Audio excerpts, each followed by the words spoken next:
चलिए 25 number question पे आ जाते हैं। ये आपका जो एप्लीकेशंस ऑफ ट्रिगोनोमेट्री है वहां से ये क्वेश्चन दिया गया है। ठीक है, क्वेश्चन में लिखा क्या क्या है देखिए, मैंने बोर्ड पर भी लिख दिया है। एक वर्टिकल पोल है, ठीक है, एक पोल है जिसका की हाइट है 10 और उसकी शैडो नीचे जमीन पर पड़ रही है, वो है 15 मीटर। यानी आपको ना डायग्राम थोड़ा ध्यान से बनाना है। कैसे बनाना है कि जो हाइट होगा वो बेस से छोटा होना चाहिए। ठीक है, उसके बाद बताया है एक टावर है, उसका शैडो 45 मीटर है, तो टावर की हाइट कितनी होगी ये आपको निकालना है। तो सबसे पहले आपका फोकस जो है ना, ये जो पहला वाला जो पार्ट दिया है कि पोल है, पोल की हाइट है, शैडो है, उसका इस्तेमाल करना पड़ेगा।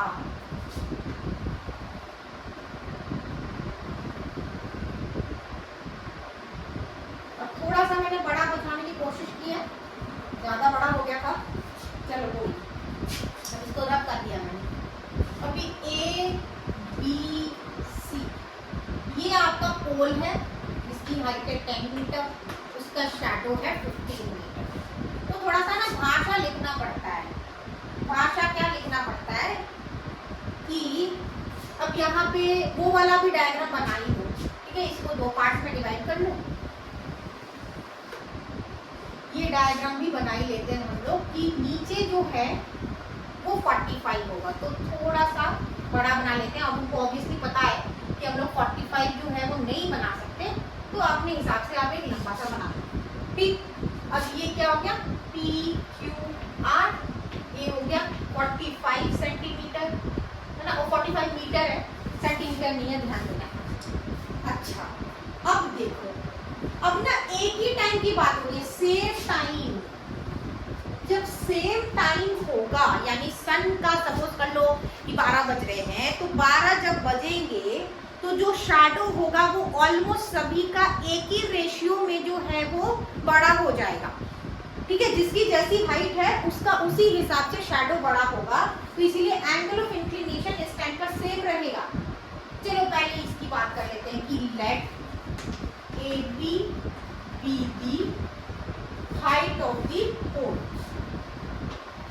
height of the pole,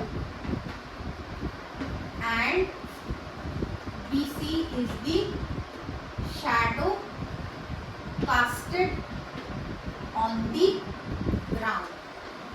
ठीक है, वो ग्राउंड पे जो शैडो बन रहा है वो है, लेकिन ये एक्चुअली है 90 डिग्री। ठीक है, क्योंकि टावर जो है वो सीधा खड़ा रहता है, तो आपको ये बताना पड़ेगा कि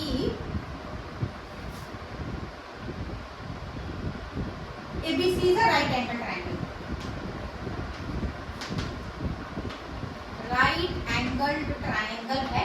उसके पीछे का कारण ये है कि वर्टिकली ही कोई चीज जो है वो खड़ी रहती है, सीधी खड़ी है।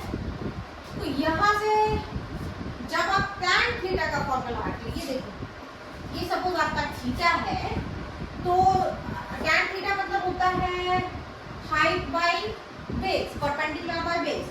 तो आप लिख सकते हो कि tan theta is equal to AB by BC, perpendicular by base यानी 10 बाय 15 यानी 2 बाय 3, यानी आपका tan थीटा कितना आ गया 2 बाय 3 आ गया। ठीक है, इसको सॉल्व करने की जरूरत नहीं है, यहीं तक छोड़ दो।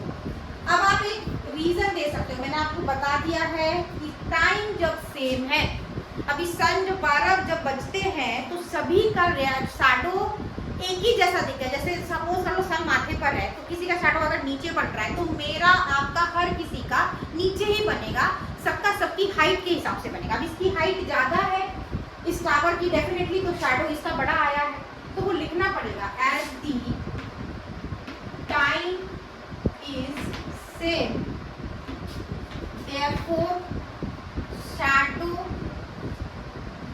शैडो नहीं लिखो कि या एंगल ऑफ इंक्लिनेशन या डिफ्रेक्शन, एंगल ऑफ इंक्लिनेशन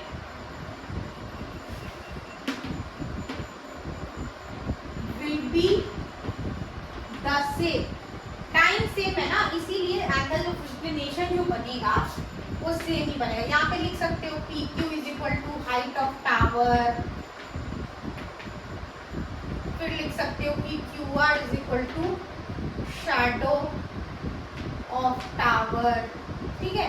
और थीटा जो है वो है आपका, थीटा विल बी सेम, ठीक है। As the time is same, angle of inclination is same और theta will have same value.